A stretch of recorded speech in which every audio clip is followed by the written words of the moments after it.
Hello दोस्तों, कैसे हैं आप लोग। आपका स्वागत है आप फिर से इस नई वीडियो में। आज की इस वीडियो में हम लोग पढ़ने वाले हैं सिंथेसिस ऑफ सेंटेंसेस। अब सिंथेसिस ऑफ सेंटेंसेस जो है ये डायरेक्ट इनडायरेक्ट के बाद दूसरा चैप्टर आता है हमारा क्लास 12th के ग्रामर पोर्शन का। वैसे ग्रामर पोर्शन का ये दूसरा ही जो हमारा सेगमेंट है वो हमारा सिंथेसिस ऑफ सेंटेंसेस है। पहली बात ये सिंथेसिस ऑफ सेंटेंसेस कहते किसे हैं, सबसे पहले हमको ये समझना होगा। सिंथेसिस ऑफ सेंटेंसेस कहते हैं सिंथेसाइज करना। सिंथेसाइज का मतलब होता है दो या दो से अधिक वाक्यों को मिलाकर के एक वाक्य बना देना ही सिंथेसाइज करना कहलाता है। इसमें हम लोग पढ़ेंगे 3 सेगमेंट्स अलग अलग तरीके से। इसमें क्या होगा, सिंपल सेंटेंस से हम लोग सिंपल सेंटेंस बना लेंगे, मतलब 2 या 2 से अधिक सिंपल सेंटेंसेस होंगे और उन सिंपल सेंटेंसेस को मिला करके हम एक सिंपल सेंटेंस बना लेंगे। दूसरा 2 या 2 से अधिक सिंपल सेंटेंस को मिलाकर हम कॉम्प्लेक्स सेंटेंस बनाएंगे और 2 या 2 से अधिक सेंटेंस को मिला करके सिंपल सेंटेंस को मिला करके हम कंपाउंड सेंटेंस बनाना सीखेंगे। देखिए सिंपल सेंटेंस किसे कहते हैं। नॉर्मल से जो सिंपल सेंटेंस हैं, जैसे हम कहें कि he is going, I am doing the work, she is cooking the food, तो इस तरह के जो सेंटेंसेस होते हैं ना, ये सेंटेंसेस कहलाते हैं simple sentences. But complex sentence और कंपाउंड सेंटेंस थोड़े से कॉम्प्लेक्स होते हैं। कॉम्प्लेक्स में थोड़ा सा हम बात करेंगे, कॉम्प्लेक्स जब सेगमेंट आएगा तो उसको अच्छी तरीके से, ठीक है। और जो कंपाउंड सेंटेंस होते हैं, कंपाउंड सेंटेंस में क्या होता है, 2 या 2 से अधिक सेंटेंस को मिलाकर के एक सेंटेंस बना दिया जाता है। और कंपाउंड सेंटेंस लगता भी है दूर से देखने में कि हाँ वो कंपाउंड हुआ है। देखिए सिंपल का मतलब होता है साधारण वाक्य और कॉम्प्लेक्स का मतलब होता है मिश्रित वाक्य, और एक कंपाउंड सेंटेंस होता है जिसका मतलब होता है संयुक्त वाक्य। तो अभी हम जो बात करने वाले हैं वो सिंपल सेंटेंस से सिंपल सेंटेंस बनाना सीखेंगे। लेकिन एक बात मैं और क्लियर करना चाहता हूँ कि सिंपल सेंटेंस से सिंपल सेंटेंस या जो सिंथेसाइज करना जो हम पढ़ने वाले हैं, ये सारी चीज़ें हम पढ़ेंगे कब। पहले हमको एक चीज़ ये पता होना चाहिए कि हमें पार्ट्स ऑफ स्पीच क्लियर होना चाहिए। अगर हमारा पार्ट्स ऑफ स्पीच क्लियर है तभी हम इस चीज़ को पढ़ पाएंगे, नहीं तो प्रॉब्लम हो सकती है हमारे लिए। तो आज की इस वीडियो में हम लोग पहले पार्ट्स ऑफ स्पीच पढ़ेंगे कि पार्ट्स ऑफ स्पीच क्या होता है, और उसके बाद फिर हम आ जाएंगे इस सेगमेंट पर कि सिंथेसिस ऑफ सेंटेंसेस किसे कहते हैं। देखिए थोड़ा सा अभी हम जो बोल रहे हैं ये आप लोगों को थोड़ा सा अजीब सा या नया सा लग रहा होगा, लेकिन जब हम पढ़ना शुरू करेंगे इसके बारे में तब हमें आसान लगेगा। लेकिन इसको पढ़ने के लिए, सिंथेसिस ऑफ सेंटेंसेस पढ़ने के पहले हम आपको पढ़ाना चाहते हैं पार्ट्स ऑफ स्पीच। और वो पार्ट्स ऑफ स्पीच हम एक ही वीडियो में, इसी वीडियो में ज़्यादा से ज़्यादा 15 से 20 मिनट की जो वीडियो होगी इसी में हम क्लियर कर लेंगे कि पार्ट्स ऑफ स्पीच क्या हैं। ओके, तो इस सेगमेंट को हम अभी केवल हेडिंग के रूप में रखें, लेकिन इस पर हम बात अभी नहीं करेंगे। अभी हम बात करेंगे पार्ट्स ऑफ स्पीच के बारे में। ओके, अब पार्ट्स ऑफ स्पीच हम लोगों ने बहुत ही शुरुआत से ही क्लास में पढ़ना शुरू कर दिया था। क्लास 8 से आई थिंक 6, 7, 8 से शुरू हो जाता है पढ़ना, लेकिन हम लोग इसको सीरियसली लेते नहीं हैं। लेकिन आज हम इस चीज़ को ऐसा पढ़ेंगे कि हमको अब कभी नहीं पढ़ना होगा। देखिए पार्ट्स ऑफ स्पीच किसे कहते हैं, तो पार्ट्स ऑफ स्पीच होता है मतलब ये कि दिन भर हम जो वाक्य बोलते हैं अपने मुँह से, वो जो स्पीच निकलती है हमारे मुंह से, वो स्पीच के कई भाग होते हैं।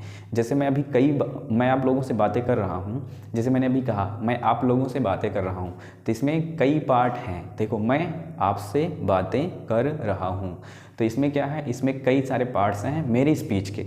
ओके, अब हमको ये समझना है कि मैं क्या है, आपसे क्या है, बातें क्या है, कर रहा हूँ क्या है।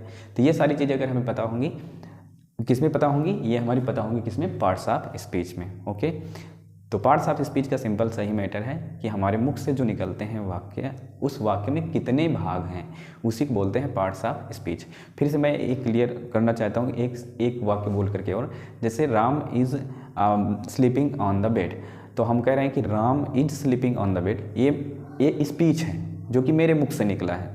अब स्पीच के कितने भाग हो गए, Ram is sleeping on the bed.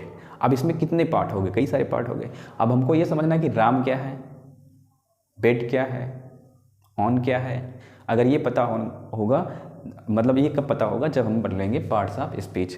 तो नॉर्मली जो बातें होती है, कहते हैं पार्ट्स ऑफ स्पीच जो या हम लोगों ने नियम में जो पढ़ा है, वो 8 प्रकार के पार्ट्स ऑफ स्पीच होते हैं जो कि हम लोगों ने पढ़ लिया है।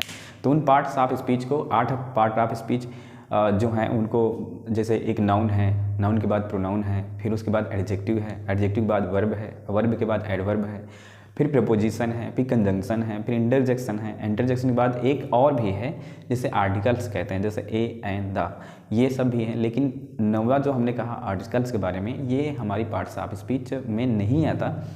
मतलब क्यों नहीं आता? क्योंकि हम लोग इसका यूज करते ही नहीं नॉर्मली, लेकिन नॉर्मली करते हैं लेकिन इसको हम काउंट करते नहीं हैं। रूल्स में यही कहता है इंग्लिश के।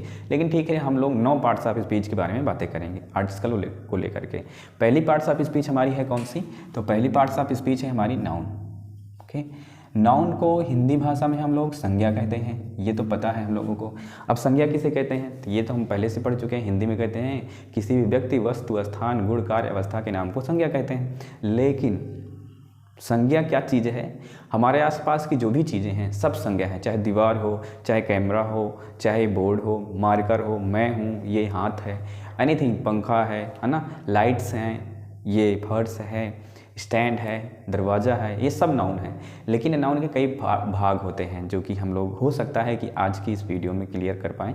देख लेंगे, अगर होगा तो ठीक है, नहीं तो हम एक नहीं बल्कि 2 वीडियो बना लेंगे या 3 वीडियो बना लेंगे और पार्ट्स ऑफ स्पीच को अच्छे तरीके से क्लियर कर लेंगे। ठीक है, तो पहले हम नाउन के बारे में बात करते हैं।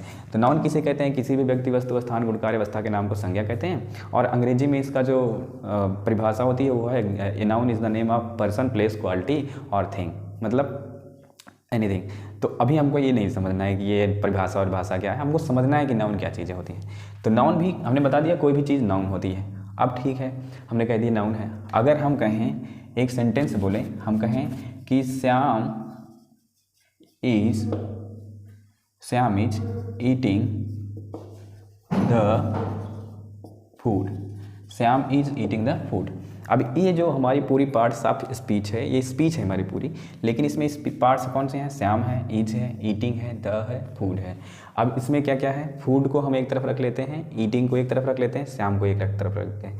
देखिए, खाना एक क्रिया है ना, और तो जो द फूड है ये कोई वस्तु है, और श्याम भी एक कोई व्यक्ति है। तो श्याम क्रिया को तो हम कह नहीं सकते कि ये हमारा नाउन होगा, लेकिन श्याम भी इसमें नाउन है और द फूड भी इसमें नाउन है। तो हमने इसमें पार्ट्स ऑफ स्पीच पढ़ ली कि नाउन है, मतलब सॉरी, इस स्पीच में जो नाउन का पार्ट है वो श्याम है और फूड है। ओके, इस तरीके से हम पढ़ते हैं। देखिए, लेकिन नाउन को हम 5 भाग में डिवाइड करके पढ़ते हैं। तो नाउन कितने भाग में? 5 भाग में। पहला जो भाग है वो है हमारा proper noun. Okay, proper noun. Proper noun किसे कहते हैं? तो प्रॉपर नाउन का मतलब ये होता है कि ऐसा कोई चीज़ या ऐसी कोई वस्तु जिसके जैसी कोई ना हो। मतलब दुनिया में प्रॉपर मैक्सिमम, हाँ, प्रॉपर का मतलब उसके जैसी कुछ है ही नहीं पूरी दुनिया में, उसी को बोलते हैं प्रॉपर नाउन। जैसे हम कहें प्रॉपर नाउन का एग्जांपल बताइए, तो हम कहेंगे प्रॉपर नाउन का एग्जांपल एक ताजमहल है हमारा। क्या हमारे ताजमहल जैसा कुछ है? कुछ नहीं है। तो ताजमहल हमारा क्या हो गया? प्रॉपर नाउन हो गया। और अगर हम बात करें कि लाल किला, तो लाल किला भी हमारा क्या है? Proper noun. वैसे रेड फोर्ट कहते हैं लाल किला को, तो प्रॉपर नाउन हो गया। गांधी जी जो हैं वो भी क्या है? Proper noun. ठीक है, और प्रॉपर नाउन बहुत सारे हैं, मतलब उसके जैसा कुछ ना हो, वो एक ही चीज़ हो तो वो प्रॉपर नाउन। जैसे मैं और भी बता देता हूँ, जैसे आप लोग हैं, आप में से जो पढ़ रहा है इस वीडियो को, जो देख रहे हो, वो भी प्रॉपर ही नाउन हो, मतलब तुम्हारे जैसा इस पृथ्वी पर कोई नहीं है ना। या आकाश, या सूर्य, या अन्य जो हमारी पृथ्वी है ये भी है ना, प्रॉपर नाउन ही है। या अन्य जो भी हम कह सकते हैं कि उसके जैसा कुछ ना हो, वो हमारा प्रॉपर नाउन की कैटेगरी में आता है। आशा है तुम्हारे समझ में ये बातें आ गई होंगी। प्रॉपर नाउन के बाद अगर हम दूसरी बात करें तो हमारा आता है प्रॉपर नाउन के बाद, वो है हमारा प्रॉपर नाउन के बाद कॉमन नाउन की। दूसरा हमारा है कॉमन नाउन। Common noun. अब ये कॉमन नाउन क्या चीज़ होती है? तो कॉमन नाउन का मतलब ये होता है कि एक का नाम ले ढेर कहा जाए। एक का नाम ले एक ढेर कहा जाए, जैसे हम कहें विद्यार्थी, सही बात है। एक का नाम लिए ढेर सारे विद्यार्थी आ गए। अध्यापक, हाँ सही है। एक का नाम लिए ढेर सारे आ गए। घर कॉमन नाउन है। वृक्ष कॉमन नाउन है। किताब कॉमन नाउन है। मोबाइल फ़ोन कॉमन नाउन है। पंखा कॉमन नाउन है। मतलब कि हम एक का नाम लें तो पूरे कई सारे, मतलब जितने भी हैं इस पृथ्वी पर, उन सब के नाम आ जाए तो उसे हम कहते हैं कॉमन नाउन। ओके, जैसे हम कहें डॉक्टर कॉमन नाउन है ना। तो ये सारी चीज़ें हम कॉमन नाउन के अंतर्गत जानते हैं। तो 2 हो गए, कॉमन नाउन हो गया। थर्ड नंबर की अगर हम बात करें तो तीसरा नंबर होता है मटेरियल नाउन। Material noun. अब मटेरियल नाउन किसे कहते हैं? तो मटेरियल का मतलब होता है पदार्थवाचक संज्ञा। वैसे पदार्थवाचक इसको बोलते हैं, पदार्थवाचक वाचक, और इसको कॉमन नाउन को बोलते हैं हम जातिवाचक। देखिए हमें हिंदी नहीं याद रखना है, हमें याद रखना है क्या, इंग्लिश में ही। हाँ, तो हम इस हिंदी को हटा ही देते हैं और इंग्लिश की ही बात करते हैं बस। तो कॉमन नाउन का हमने बताया क्या, जातिवाचक, मतलब एक का नाम ले तो ढेर सारे आ गए। अब उसके बाद अगर हम कहें मटेरियल नाउन कौन सा है, तो मटेरियल नाउन हमारा जो है, जिससे हम कहें कि जैसे जैसे हम कहें कि ये घर, तो घर किससे मिल करके बना है, सीमेंट से, और है ना, सीमेंट से, मिट्टी से ईंट बना हुआ है, ईंट से घर बना हुआ है। तो हम कहेंगे जिस मटेरियल नाउन का मतलब यही ध्यान रखना है हमको कि इसमें कन्फ्यूजन यही होती है कि मटेरियल का मतलब, जैसे हम कहें कि साइकिल, अब साइकिल किससे बनी है, लोहे से मिलकर बनी है, लेकिन साइकिल जो है वो मटेरियल नाउन नहीं है। साइकिल किससे मिलकर के बनी है, लोहे से, तो लोहा मटेरियल नाउन है। जैसे हम कहें अंगूठी, तो अंगूठी मटेरियल नाउन नहीं है। अंगूठी का कहे से बनी है, अगर सोने से कहें सोना, तब वो मटेरियल नाउन है। जैसे हम कहें कि भात, या भात ही कहते हैं ना, तो भात कहें तो भात किससे मिलकर बना है, चावल से, तो चावल मटेरियल नाउन है, लेकिन भात मटेरियल नाउन नहीं है। तो मतलब कोई एक पदार्थ जो बना होगा जिन चीज़ों से मिलकर के, उसी को हम बोलेंगे क्या, मटेरियल नाउन। ये ध्यान रखिएगा, है ना। तो मटेरियल नाउन में ही एक प्रॉब्लम होती है कि हम लोग, जैसे हम कहें कि रेलगाड़ी, तो रेलगाड़ी हमने कह दिया, लेकिन रेलगाड़ी कहे बनी है, लोहे की, तो लोहा हमारा मटेरियल नाउन है, लेकिन रेलगाड़ी मटेरियल नाउन नहीं है। अब रेलगाड़ी कौन सा नाउन होगा, कॉमन नाउन होगा। क्यों, क्योंकि एक रेलगाड़ी का नाम हमने लिया तो पूरे विश्व की रेलगाड़ियों का नाम आ गया। हाँ, ये तो था कॉमन नाउन की परिभाषा। अब अगर हम चौथी बात करें मटेरियल नाउन के बाद, जो है हमारा, वो है हमारा कलेक्टिव नाउन। ठीक, अब कलेक्टिव नाउन किसे कहते हैं, कलेक्टिव नाउन का मतलब होता है जिससे कोई समूह का बोध होता हो, मतलब ऐसा पता चले कि समूह है वहाँ पर। जैसे हम कहें कि विद्यार्थियों का समूह, ये भी कलेक्टिव नाउन हो गया। जैसे हम कहें भीड़ का समूह, ये भी कलेक्टिव नाउन हो गया। या जैसे हम कहें कि सेना का समूह, तो वो भी कलेक्टिव नाउन हो गया। मतलब ये कि समूह आना चाहिए, है ना। जैसे हम कहें पेड़, अंगूर का गुच्छा, कलेक्टिव नाउन हो गया। जैसे हम कहें केलों का समूह, वो भी कलेक्टिव नाउन हो गया। तो मतलब समूह में आएगा तो वो कलेक्टिव नाउन हमारा कहलाएगा। तो हमारा हो गया एक पहला नंबर का जो था वो प्रॉपर नाउन था, जिसके बारे में हमने बात कर ली थी, प्रॉपर नाउन की। और दूसरा जो है हमारा वो है कॉमन नाउन। पहला प्रॉपर नाउन, दूसरा कॉमन नाउन, तीसरा मटेरियल नाउन, चौथा कलेक्टिव नाउन। और पांचवा नंबर का जो नाउन है उससे हम बोलते हैं abstract noun, ABSTRACT, abstract noun. ठीक, एब्स्ट्रैक्ट नाउन को हिंदी भाषा में हम लोग बोलते हैं भाववाचक संज्ञा। लेकिन हमें ये ध्यान रखना है कि ये नाम हमें पहले तो बात याद रखना है, लेकिन हिंदी हमें ध्यान नहीं रखना है, हिंदी से मतलब नहीं रखना है हमको। एब्स्ट्रैक्ट नाउन इसको बोलते हैं। अब एब्स्ट्रैक्ट नाउन किसे कहते हैं, जिससे कोई भाव उत्पन्न होता हो। जैसे हम कहें दुख, ये भी एक एब्स्ट्रैक्ट नाउन है। दुख नाउन है, लेकिन कौन सा नाउन है, एब्स्ट्रैक्ट नाउन है। सुख एक नाउन है, लेकिन कौन सा नाउन है, एब्स्ट्रैक्ट नाउन है ना। जैसे हम कहें उदासी भी एक नाउन है, लेकिन कौन सा नाउन है, एब्स्ट्रैक्ट नाउन है। ठीक, ऐसे ढेर सारे जिससे भाव उत्पन्न हो। जैसे हम कहें दर्द क्या है, नाउन है, लेकिन कौन सा नाउन है, एब्स्ट्रैक्ट नाउन, क्योंकि उससे कुछ भाव उत्पन्न होता है। बस समझ में। तो इस तरीके से हमारे नाउन के जो प्रकार हैं, हम एक बार फिर से रिपीट करते हैं। पार्ट ऑफ स्पीच में से हमारी 8 पार्ट ऑफ स्पीच हैं। उन 8 पार्ट ऑफ स्पीच में से पहली नंबर हमारी है कौन सी, नाउन। अभी हम नाउन के बारे में पढ़ रहे हैं। नाउन किसे कहते हैं, किसी भी व्यक्ति, वस्तु, स्थान, कुछ भी चीज़ें हों उन सबको हम नाउन कहते हैं। लेकिन अगर हम कहें कि व्यक्ति को भी नाउन कहते हैं, वस्तु को नाउन कहते हैं, स्थान को भी नाउन कहते हैं, किसी भी कार्य को भी नाउन कहते हैं, तो ये नाउन, इन सबको कैटेगरी कर दिया गया है, कई भागों में बांट दिया गया है। देखिए अगर इकट्ठा करके पढ़ते हैं हम लोग इसको, तो इकट्ठा अगर हम पढ़ते तो देखो शुरुआत में जैसे हम लोग पढ़ते हैं नाउन अकेले पढ़ करके निकल जाते हैं, लेकिन ये सारी चीज़ें हम आगे पढ़ते नहीं हैं। मेन प्रॉब्लम तो ये होती है, क्यों, क्योंकि ज़रूरत नहीं पड़ती, लेकिन अब हमें ज़रूरत है। ठीक ना।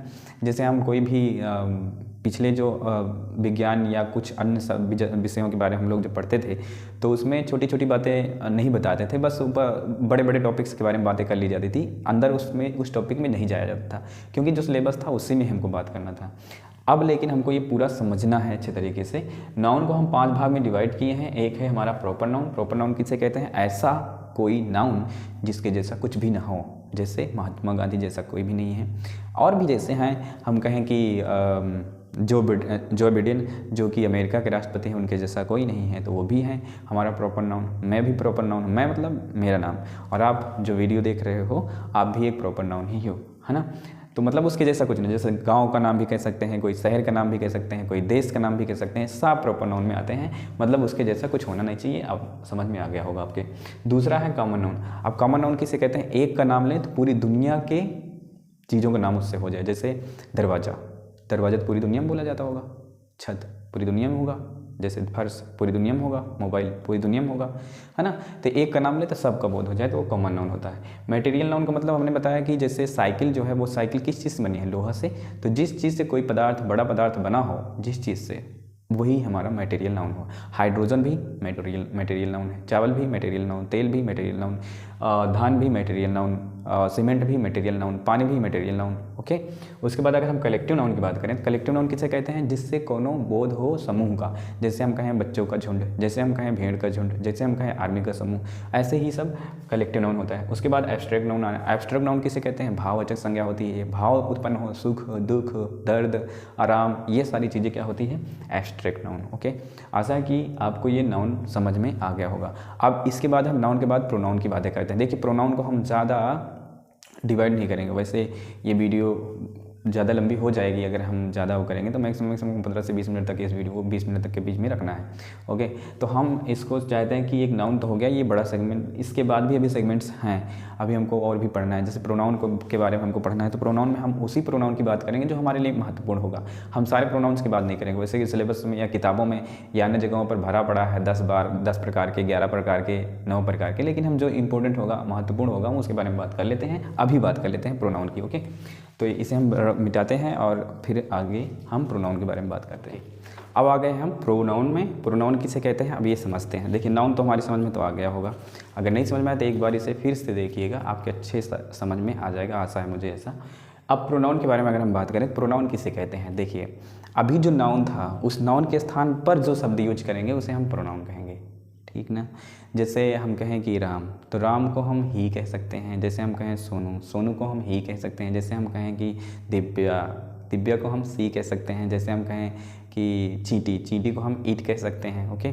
मतलब कि कहते नहीं कि जैसे मैं कहूँ मनु खड़े हो जा, या जैसे हम कहें कि अभिनव खड़े हो जा।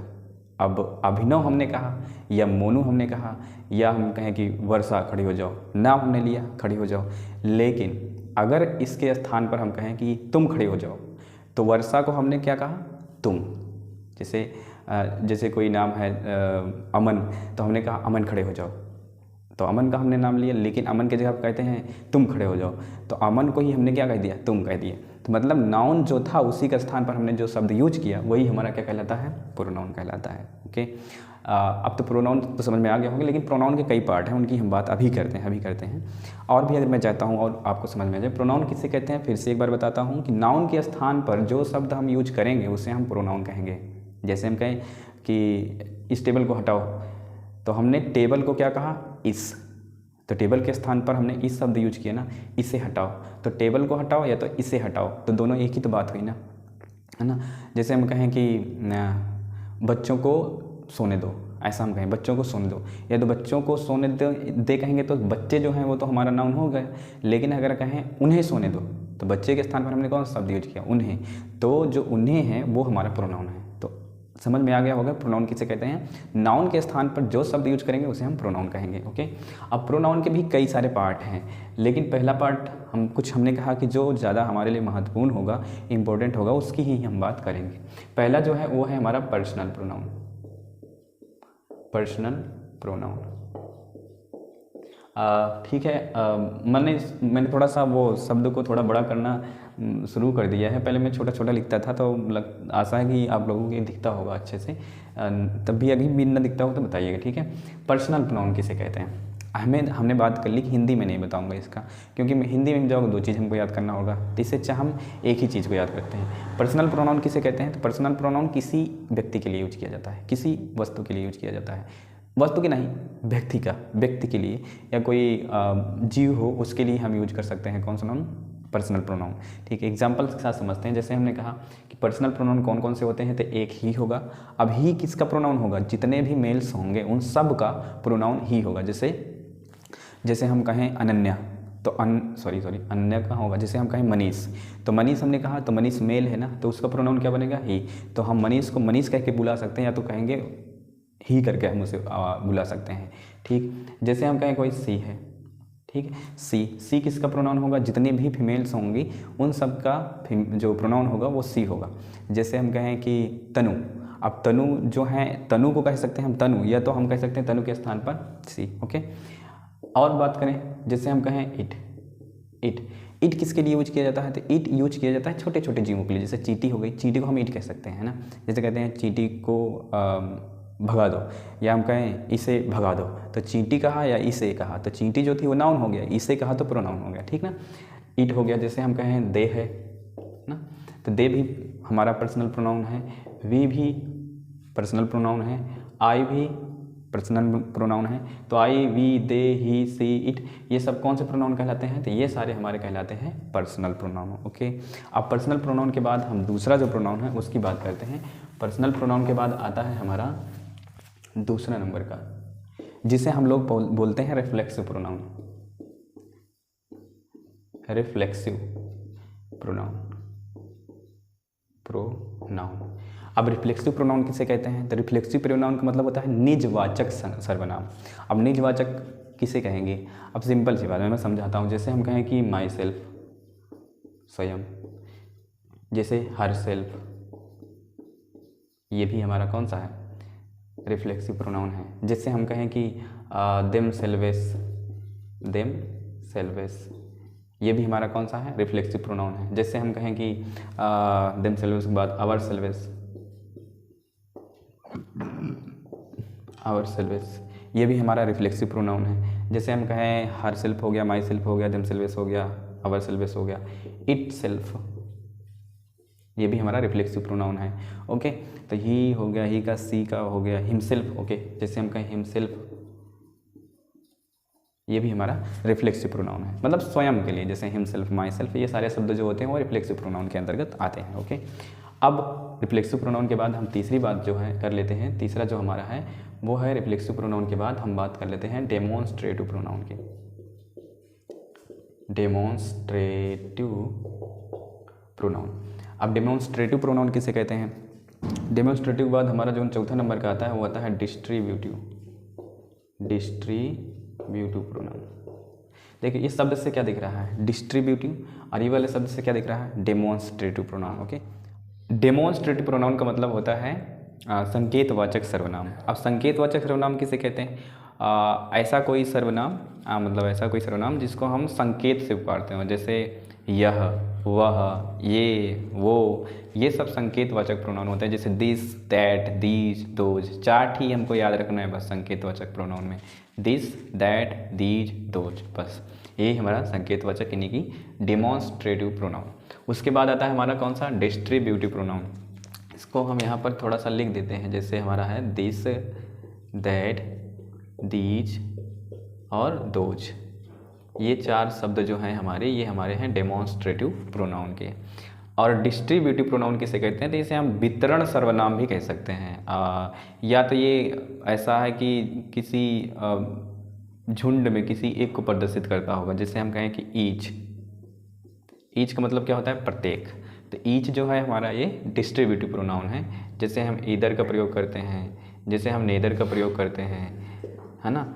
जैसे हम और भी है, जैसे नॉन का प्रयोग कर सकते हैं, नन मतलब कोई नहीं। जैसे हम एनी का भी प्रयोग करते हैं। ये सब हमारे जो होते हैं डिस्ट्रीब्यूटिव प्रोनाउन होते हैं। ओके, इस तरीके से हम प्रोनाउन के 5 भाग, कौन से भाग, कितने भाग? 1, 2, 3, 4 भाग पढ़ लिए। इसके बाद एक प्रोनाउन को हम और पढ़ेंगे, बस हैं तो बहुत सारे, रेसिप्रोकल प्रोनाउन है, रिलेटिव प्रोनाउन है, लेकिन नहीं, हम केवल 5 ही पढ़ेंगे। 5वां प्रोनाउन जो है हमारा वो है हमारा इंट्रोगेटिव प्रोनाउन। INTERROGATIVE,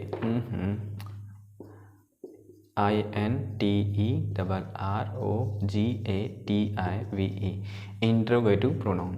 अब इंट्रोगेटिव प्रोनाउन किसे कहते हैं?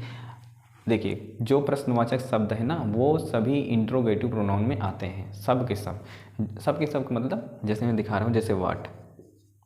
अब यहाँ वाट का मतलब क्या मत रखना है, या वाट का मतलब होगा जो, ठीक। जैसे हम कहें वेयर का मतलब क्या होता है? कहाँ मत रखिएगा, इसका मतलब रखना है हमको जहाँ। जैसे हम कहें व्हेन, यहाँ लिख देते हैं। जैसे हम कहें व्हेन, व्हेन का मतलब क्या होता है, कब और जब, लेकिन यहाँ पर हमको कब नहीं रखना है, जब रखना है। ठीक, जैसे हम कहें हु माने क्या होता है, कौन। ठीक, तो ये भी हमारा क्या होगा, देखो जब और कब दोनों रख सकते हो, कोई दिक्कत नहीं, जब और कब दोनों रखो। ठीक, जैसे हम कहें कि अब इसका एक एग्जांपल देते हैं। जैसे हम कहें कि मैं 4 बजे उठूँगा।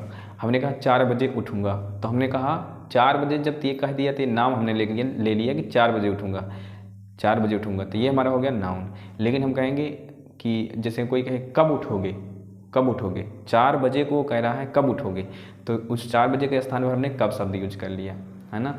या जब भी यूज कर सकते हैं तो वो हमारा प्रोनाउन कहलाएगा, कौन सा, वो इंट्रोगेटिव प्रोनाउन। तो इंट्रोगेटिव प्रोनाउन हमें ये याद रखना है, व्हाट हो गया, वेयर हो गया, व्हेन, हु, और भी शब्द होते हैं जैसे हूम, जैसे हुज, है ना। ये सारे शब्द जो कहलाते हैं हमारे इंट्रोगेटिव प्रोनाउन होते हैं। देखिए ये इधर उधर हो गया होगा, लेकिन हमको तो याद रखना है। फिर से हम बात करते हैं पार्ट्स ऑफ स्पीच में। हमारा पहला था नाउन। नाउन थे कितने प्रकार के, 5 प्रकार के। Personal pronoun, common pronoun, sorry noun की बात हो रही है। कॉमन नाउन, पर्सनल नाउन होता है, गलत बोल रहे हैं। कॉमन नाउन होता है, और हाँ कॉमन नाउन होता है, मटेरियल नाउन होता है, कलेक्टिव नाउन होता है, एब्स्ट्रैक्ट नाउन होता है और प्रॉपर नाउन होता है। तो 5 भी नाउन हो गए। प्रोनाउन कितने हो गए, 5 हमने प्रोनाउन को पढ़ा। एक पर्सनल प्रोनाउन, दूसरा रिफ्लेक्सिव प्रोनाउन, तीसरा डेमोन्स्ट्रेटिव प्रोनाउन, चौथा डिस्ट्रीब्यूटिव प्रोनाउन और 5वां इंट्रोगेटिव प्रोनाउन। और सब के एग्जाम्पल्स हमने एक एक दे दिए हैं, तो इसे आपको कई बार रिपीट करना है, उसके बाद ही हो जाएगा। देखिए वीडियो बहुत लंबी हो गई, मैं चाह रहा था कि एक ही वीडियो में पूरा कंप्लीट कर लें, लेकिन ऐसा नहीं हो पाएगा। तो अभी हमारे केवल 2 ही पार्ट्स ऑफ स्पीच पूरे हुए हैं। देखिए अब ऐसा नहीं कि हम एकदम छोटा कर ही दें कि आसानी से उसको ख़त्म ही कर दें, मतलब जल्दी से ख़त्म कर दें। तो ऐसा कर देंगे तब भी हमें पूरी नॉलेज नहीं मिल पाएगी। तो हम जितना हो सकेगा उतना शॉर्ट करने की कोशिश करेंगे। अब अगली जो वीडियो बनेगी, आई थिंक उस वीडियो में एडजेक्टिव प्रीपोजिशन और एडजेक्टिव एडवर्ब, है ना, 2-3 हमारे पार्ट्स ऑफ स्पीच हैं, 2-3 पार्ट्स ऑफ स्पीच के बारे में बात कर लेंगे। और बाकी जो हमारी पार्ट्स ऑफ स्पीच बचती हैं उनकी बात हम कर लेंगे अगले वाली वीडियो में। 3 वीडियो में हम पार्ट्स ऑफ स्पीच को कंप्लीट कर लेंगे। और आशा है मुझे ये कि पार्ट्स ऑफ स्पीच कंप्लीट करने के बाद सिंथेसिस थोड़ा सा आसान हमारे लिए हो जाएगा। ठीक, जो कि हमारा मेन टॉपिक है, सिंथेसिस ऑफ सेंटेंसेस। ओके, तो आज के लिए इस वीडियो में इतना ही। अब हम अगली वाली जो वीडियो होगी उस वीडियो में आपको बताएंगे verb, adverb, adjective, preposition, interjection और कंजंक्शन के बारे में। ठीक है, धन्यवाद।